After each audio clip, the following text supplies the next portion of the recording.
Welcome to Lecture 20, Music of Eastern South America. We're going to focus on 4 of the countries in South America that make up mostly the East Coast. They will be Brazil, Uruguay, Paraguay, and Argentina. And so the early Portuguese explorers, they found a tree that had a deep red hue on the inside and called it pau-brasil. A stick is called pau in Portuguese, and the Brazil is said to come from the Portuguese word for an ember, so like burning wood, the ember. So they put it all together in the word. Uruguay, the name comes from the Guarani language. The Guarani language is very old. It's the indigenous people. And there are several translations, but we believe that mostly the name probably comes from the rivers where the birds live, or the river of the painted birds. Some people say it's the river of the snails, or the winding river. But obviously it's about the river, and the river that helps divide the central. And then Paraguay got its name from the Paraguay River. Argentina, on the other hand, is the Latin word for silver, and argento. And Argentina is indeed a great source of valuable food.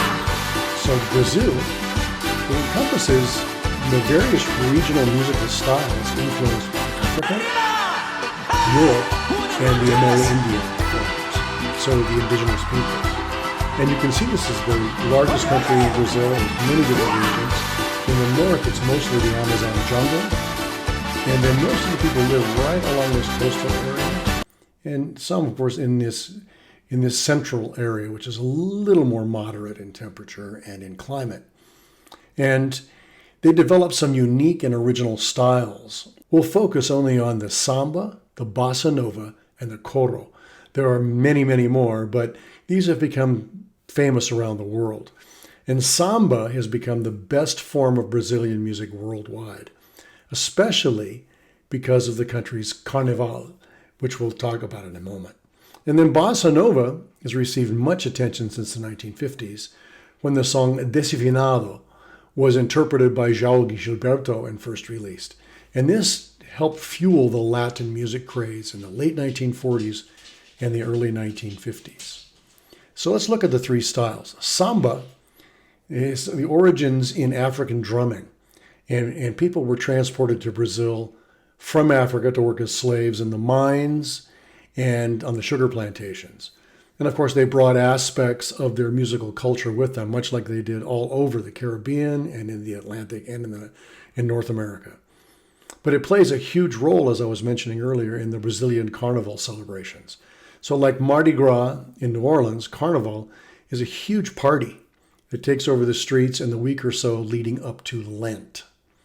The bossa nova is really wonderful, relaxing music. It began on the beaches of Rio de Janeiro in the middle 1950s, where a group of mainly middle-class students, artists, and musicians came together to create a new sound. Bossa nova was a soft samba based on traditional Brazilian music and rhythms, but then it combined American jazz and new style of Portuguese lyrics. So we'll listen to a couple of examples. And then coro originally meant a cry or lament, sometimes called a corino or little cry or little lament. And it is an instrumental Brazilian popular music genre, which originated in the 19th century in Rio de Janeiro. It's now also uses faster tempos. And then Carnival is an annual Brazilian festival held the Friday afternoon before Ash Wednesday at noon, which marks the beginning of Lent, the 40-day period before Easter. We just experienced that here at school. And during Lent, Roman Catholics and some other Christians traditionally abstained from the consumption of meat and poultry. Hence the term carnaval, from carnelevare, to remove, literally, or raise meat. So the rhythm, the participation, and costumes vary from one region, Brazil, to another.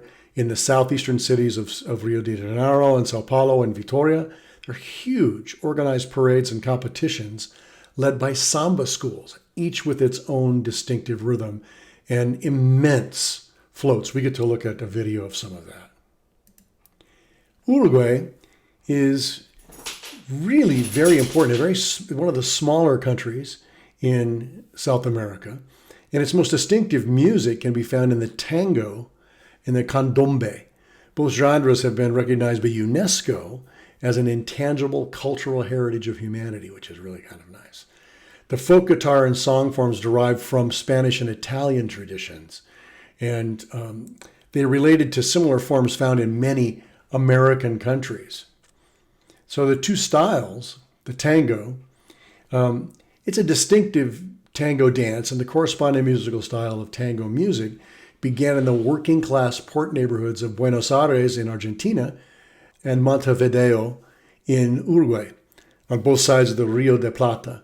They like to argue in each country that they invented it, but we think it really probably Buenos Aires and then Uruguay.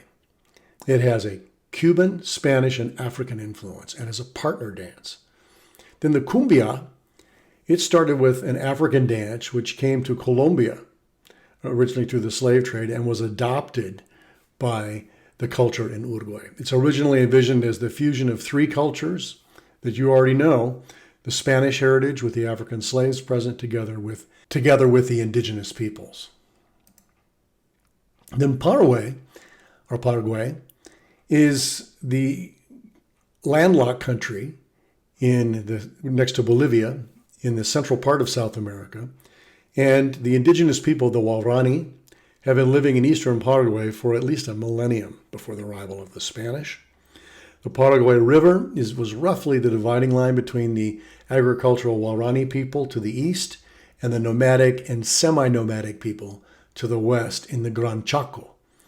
Paraguay's cultural heritage can be traced to the extensive intermarriage between the original male Spanish settlers and the indigenous Waorani women. Their culture is highly influenced by various European countries, including Spain. They have two styles that are very distinctive. The music is mostly European in origin, but the most popular instruments are the harp and the guitar. As a matter of fact, the Paraguayan harp is well known throughout the world, and it has two genres, the guarania and the polka. Now, the first one's characterized by a slow melody that was created by the Paraguayan musician José Asuncion Flores in the 1920s. And the second one, because of its rapid and lively melody, is generally used for traditional dances. And the polka, while it has, we know, its origins in the Czech Republic, at one time Czechoslovakia, it's been modified dramatically in Paraguay. And we get to listen to an example of that, especially when it uses the harp with it. And then Argentina is a multicultural country with significant European influences, and you'll notice Pope Francis, who came from there, is depicted here. And it's influenced by Italian, Spanish, and other European immigrants and immigration from France, United Kingdom, Germany, among others. Its cities are largely characterized by both the prevalence of people of European descent and of conscious imitation of American and European styles in fashion, architecture, and design. In general, Argentina is very much like the United States in terms of climates, and the United States and Canada. It's the second largest country in the South America. It has four main climates. At the north, it's warm, then it gets moderate, very dry and arid, and then cold. So it's the reverse of what we would see in the northern hemisphere. And the other big influence is the gauchos and their traditional country lifestyle of self-reliance, kind of like the American Old West cowboy idea. And they live on the pampas, big plains, and there's a lot of cattle raising. Some of the best beef in the world comes from Argentina. And they have two styles, the tango that we mentioned before, but their tango is a little different than the other Uruguayan tango. And it's probably the most significant cultural contribution. And as I mentioned earlier, it was invented in Buenos Aires and the surrounding areas, and then underwent many different changes over time. It's very influenced by European music from Spain, Czech Republic, Italy, and Germany, as you will hear. And then the cuarteto, in the Spanish quartet, sometimes called cuartetazo, is a musical genre born in Cordoba, in Argentina. Now this is great stuff because originally the roots of the quartetto ensemble are in Italian and Spanish dance ensembles. It's a quartet usually. The name was coined because the early dance hall numbers were invariably four-piece bands, a violin, a piano, accordion, and a bass. Well, now it's highly popularized, and you might recognize some of the sounds. It's almost always upbeat. Its rhythm range is similar to that of a modern Dominican merengue, so you can hear almost Latin influence, but this is extremely popular throughout Latin America. You're familiar with your assignment, just watch all the videos, use the PowerPoint for reference, and take the quiz on Google Docs. See you in class. Thank you.